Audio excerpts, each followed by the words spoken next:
নওগাঁর নিয়ামতপুরে ফিলিস্তিনে ইসরায়েলি বাহিনীর বর্বর হত্যাকাণ্ডের প্রতিবাদে এবং যুদ্ধবন্ধের আহ্বানে অনুষ্ঠিত হলো এক ব্যতিক্রমধর্মী প্রীতি ফুটবল ম্যাচ।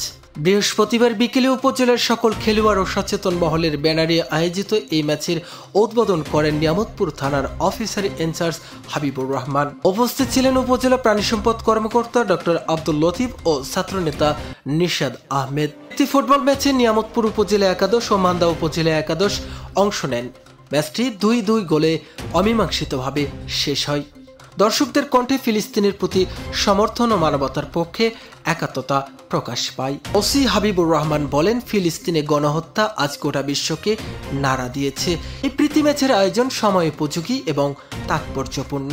অঞ্চল থেকেও যে আমরা ফিলিস্তিনের পক্ষে কথা বলছি আজকে, তারই ধারাবাহিকতায় আজকের এই আয়োজনে প্রীতি ফুটবল ম্যাচ, যেটার মাধ্যম দিয়ে আমরা একটা প্রতিবাদ বিষয় বা এইখানে মাঠ পর্যায় থেকেও একবারে গ্রাম থেকেও আমরা যে ফিলিস্তিনের পক্ষে কথা বলছি, সেটার ধারাবাহিকতাই আয়োজন।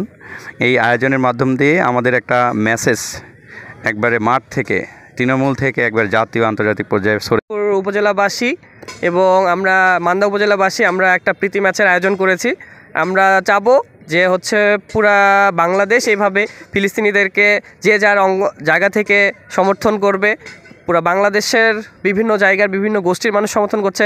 আমরা নিয়ামতপুরবাসী, আপনারা যারা খেলোয়াড় আছেন, তারা একটা অর্গানাইজড ওয়েতে যে আমরা সমর্থন জানাতে পারতেছি, এই জন্য কৃতজ্ঞতা প্রকাশ করছি আপনাদের সবার কাছে।